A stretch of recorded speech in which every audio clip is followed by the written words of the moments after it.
So, early this morning, a 3-day operation was culminated with the arrest of 46 persons, 25 females and 21 males. There was 31 felony and 72 misdemeanor charges for a total of 103. This is the second sweep point Operation Crusade 2 conducted by the Warren Police Department. The first was in May of this year, which netted 35 arrests and a total of 30 felonies, 45 misdemeanor charges for a total of 75. These operations are focused on human trafficking, prostitution, pandering, and illegal sale of drugs. This was phase 2 of a multi-phase enforcement effort that Mayor Paulse and myself are committed to.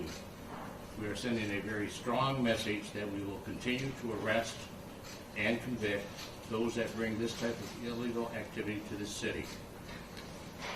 So in 2 operations, we've made a total of 81 arrests and 178 felony and misdemeanor charges so far. So let me go a little further and be a little redundant. The arrest of the 46 persons as a result of the 3-day sweep, as I said, by the Warren Police Department, was done by the Special Investigation Division, the Special Operations Unit, the Criminal Investigation Division, and members of our Uniform Patrol Division. The total number of the task force was 26. This operation is Endpoint Operation Crusade 2, followed our first operation on May 14th, 15th, and 16th of this year, which again netted 35 arrests, 17 females and 18 males. These operations again are focused on human trafficking, prostitution, pandering, and drugs. And part of the mission was to locate, identify, and interview victims of human sex trafficking. Though no victims were identified during the 3-day sweep, the significant intelligence we obtained will assist us with the ongoing efforts to identify victims of human trafficking. And we've already received information this morning. In our last week, the first week, we did identify 3 victims. So human trafficking, again, exists in the United States and can be considered a modern-day slavery. Worldwide, it's a $150 billion criminal industry, and it is found in every state in the United States. As many as 300,000 children in the U.S. are at risk for sexual exploitation on a yearly basis. In this phase of the investigation, we learned that drug dealers are now utilizing prostitutes, who are in many cases the victim, in selling drugs to their customers. A number of narcotic purchases were made by undercover officers from this department during the investigation. The arrestees who were arrested range in age from 25 to 59. They include residents from Manistee, East Lansing, Macomb, Troy, Royal Oak, Grosse Pointe, Sterling Heights, Garden City, and Clarkston. Some of their occupations include a State Farm insurance agent, an OnStar technician, employee of the Bank of America, a student from East Lansing, TACOM employee, a builder, and iron worker. Again, the prostitutes range in age from 18 to 20. The synopsis of offenses is the following. Transporting a prostitute, which is a 20-year felony, 7. Accepting the earnings of a prostitute, 20-year felony, 1. House of prostitution, a 5-year felony, 6. Possession of a controlled substance, a 4-year felony, 6. Prostitution, a 1-year misdemeanor, 20. Computer used in crime, a 1-year misdemeanor, 34. Soliciting for prostitution, a 93-day misdemeanor, 14. Possession of narcotic equipment, a 90-day misdemeanor. Again, this is a multi-phase operation by the Warren Police Department, and Mayor Paulse is sending a very strong message that human trafficking, prostitution, and crimes such as illegal drugs and robberies will not be tolerated in Warren. I want to really give special recognition to a team of officers that have done a superb job over here. Lieutenant Matt Dillenbeck, Detective Craig Dankowski, Detective Jeff Mutika, Detective Dave Hoffman, and Detective Brett Chisholm. So, gentlemen, you did a great job in this effort and the following efforts that are forthcoming. So with that, I'm going to turn it over to Mayor Faust. Thank you. All right, I just wanted to say that I again echo my great appreciation for those members of the Warren Special Ops Division, Special Investigation and Criminal Investigation Division, and I think what it sends a strong message to would-be criminals, whether it be for drugs or prostitution or a number of other things, that we recognize that crime knows no boundaries, and also the Warren Police Department knows no boundaries. That's why now a few months ago we raided drug houses in Detroit. That's why I believe this time we raided a couple of houses of ill repute in Warren. And wherever it is, whether it's in Warren, Detroit, Sterling Heights, or what have you, we are not going to tolerate any form of crime. But it's interesting to note that this primarily deals with prostitution, although there was no, I guess, underage human trafficking at this point. We have leads on it, but the most interesting thing, maybe not most interesting thing, most devastating thing is that many of these prostitutes, if not all of them, are selling drugs, and they themselves are addicted to drugs. So again, it points out the serious situation that we have, not just in the metro area, but in the entire United States, and that deals with the problem of drugs. And drugs causes young, innocent girls to get addicted through the pimps, and they end up with a lifetime of enslavement. They themselves are now selling drugs to others and getting them enslaved as well. So overall, I think the Warren Police Department, with the help of some of the groups that they're with, and I might add that Phantom, which Warren is the lead city, Phantom stands for Federal Anti-Narcotics of Michigan, I believe, of Macomb, I should say. That has made great strides, and I think in the drug trade alone, I believe they've accounted for already $1 million seized in various forms of narcotics and what have you. I believe there will be more announcements later on, and I think this is not the end of the crackdown on whether it be prostitution or drugs. There will be more to come. And again, Commissioner Dwyer, I commend you, and I want to shake your hand, let everybody know that some people ask me, why did I bring Bill Dwyer back? I think it was 3 years ago, and the proof is in the pudding. We are now the leader in the metro area when it comes to tackling the serious issue of drugs, prostitution, other forms of crime. So I commend all the police here today, and I commend Commissioner Dwyer. Thank you. Thank you, Mayor. Thank you. No one for questions? Okay, so we'll open up for questions now. Can you talk about, it's probably all of the above, but when you approach something like this, are they using hotels? Are they using private residences? How do you attack or formulate without giving away what you're doing, addressing this issue and where? Physically, if you can give us some context of how this operation actually goes down. I'm not going to talk too much about how we do it, how we develop these investigations as far as the hotels or motels, but there is a very well-placed system put together by our detectives here. Craig, maybe you want to talk about that a little bit, as far as how you put it together without divulging too much information. If I may, the reason I asked is when we all met last time, we talked about how the hotels play a role in this and their cooperation with you, et cetera. So that's kind of the context I'm after, if you would. Yes, we still, as last time, have a strong partnership with our hotels in the city of Warren to share information or report suspicious activity. Our investigators, these detectives and additional officers in our Special Operations and Special Investigations Division, as well as the Detective Bureau, investigate those leads, that information, identify individuals of suspicious acts, and when we have enough to further investigate in undercover capacity or to make contact with those individuals, once we find that medium too, that's when we do these types of operations. We go into it with specific targets as well as unknown targets and just the crime itself occurring at a known area, either reported to us or developed by us as well. Any of the motels or hotels part of the problem, letting people set up shop inside? I can't stand here and tell you what their knowledge is, but I know that they've all been forthcoming to us in reporting suspicious activity and cooperating with us to let us investigate in an undercover capacity or just be police presence and support us and reinforce our actions. Is a lot of the activity still openly online being advertised? I would say so, yes. Primarily online or through applications on smart devices.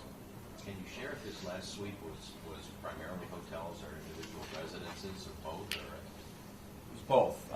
Identified, there's multi-family apartment complexes as well as hotels. Could you ID yourself, sir, please? ID yourself? Yes, Detective Craig Bankowski, it's C-R-A-I-G, last of Bankowski, B as in boy, A-N-K-O-W-S-K-I. Let me just say this. Many will say that prostitution is a victimless crime. It's not. These people here were young girls. They were addicted by pimps who became prostitutes. And that's the way it's been for decades.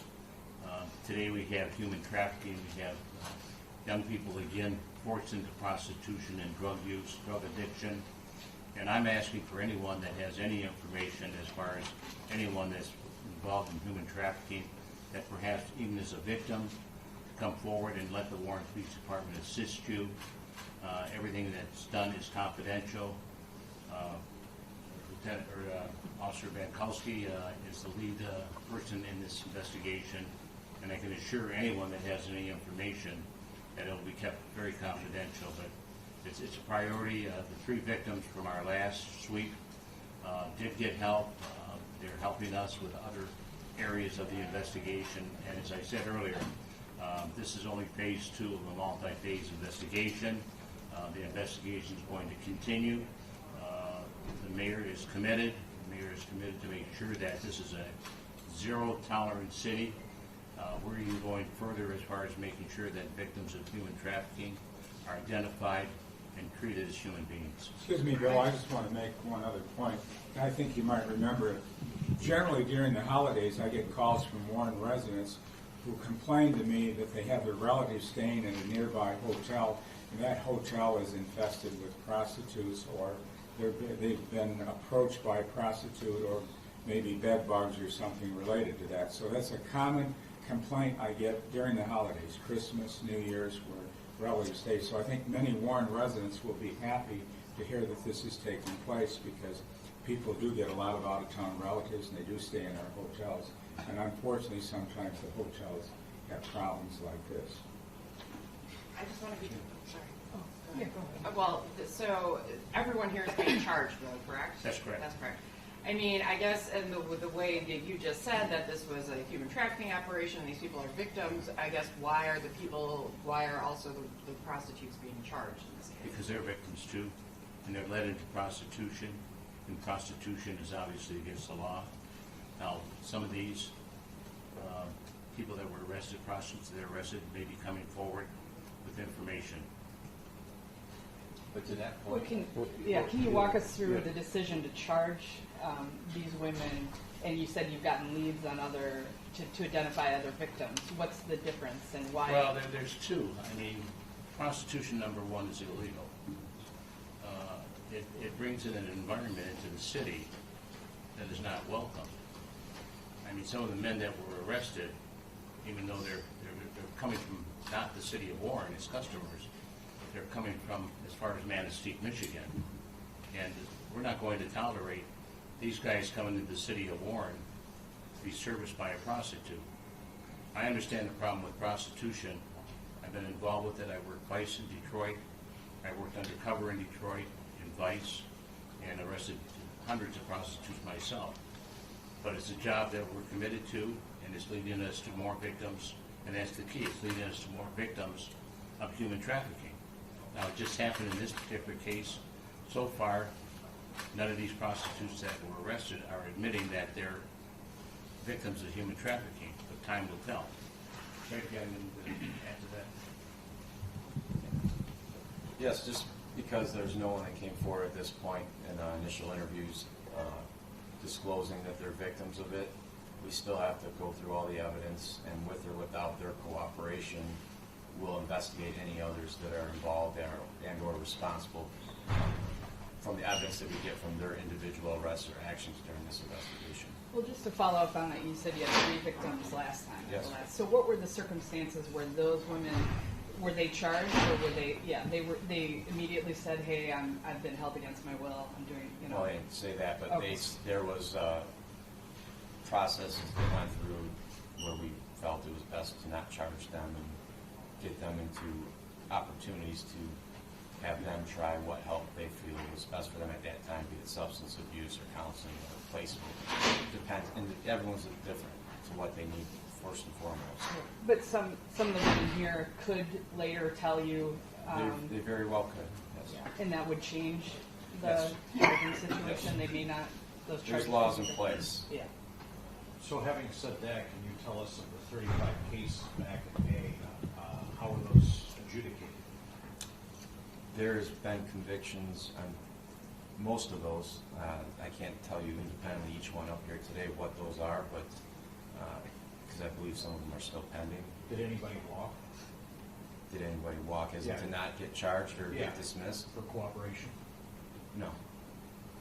In general, if the top half of the board sees victims of, that are breaking the law, does the arrest help? Or is there recidivism right back to it after the case is over? Does When anyone you're saying top get, half, are you help with referencing drugs, the, help with the lifestyle? are you referencing the females as Yes. being the top half and Yes. them being victims? Well, I wouldn't characterize these just as if they're male or female being victims, because there may be some females out there that are more than a victim or a suspect in trafficking as well. So I won't stand here and divide the board just off male and Yeah. female. Does an arrest help in some cases, people? My personal belief, sometimes yes. It gives them an opportunity to step away with assistance from their lifestyle, and that might be enough for them to make the decision to come forward and get the help they need however they see fit. If we leave them out in the environment they're in, encapsulated into that, they're only being fed by their surrounding. They become a creature of habit in what they're around. So if they're positive, no positive reinforcement, and all this negative, the drug abuse, the drugs being readily available, the lifestyle going from hotel to hotel with other individuals, there's no one positively reinforcing the opportunity or treatment to them. And so, Let's take another question here. Are all the women being charged with drugs and prostitution, or are any of them going to face charges related to, for lack of a better word, more No, they're all being charged. management aspect of this? They're all being charged with various charges that I pointed out earlier. Anything beyond drugs and prostitution, or is there anything, the pimping, would the women be charged with any of that? are any of the women being charged? Is it narcotics? Are they running the operation, I guess? Oh, there's, as of today's date, there's no females on that board that's being charged with any trafficking charges. There's some transporting, which are 20-year felony, and some drug offenses as well. Have all the people up there been arraigned yet? To my knowledge, yes. They've all been arraigned? Yes, this morning, or in the 2 days prior.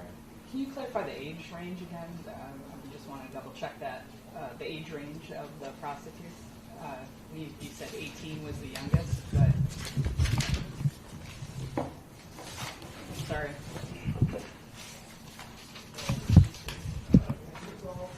Those arrested range in age from 25 to 59. 25 to 59. The prostitutes arrested range in age from 18 to 30. So all of the, I'm saying all of them, and then breaking that down to just the prostitutes. 18 to 30. I thought you said that there was a 60-year-old. Yeah, the prostitutes, I said, arrested range in age from 18 to 60. Okay. But if you take all 46, all of those arrested, they range in age from 25, I should say, to 60. So just to be clear, have you identified any like leaders or sort of ringleaders? Is there a level? What's the level of organization? Well, we just culminated a 3-day investigation, and this part of the Operation Crusade 2 is not over. The detectives in front of you here, they still have a lot of work to do with those people that have been arrested in the last 3 days. So I can't give you a definitive answer or something like that until they thoroughly go through those arrested and glean more information that will assist with the next phase of the operation. So, we appreciate you being here this morning. I believe that, as I said earlier, you know, the men and women in this operation, and we did have female police officers involved, all of them did a superb job, and I'm very proud of the men and women in this operation and the men and women in this entire Warren Police Department. And I thank the mayor for his support of this entire department. So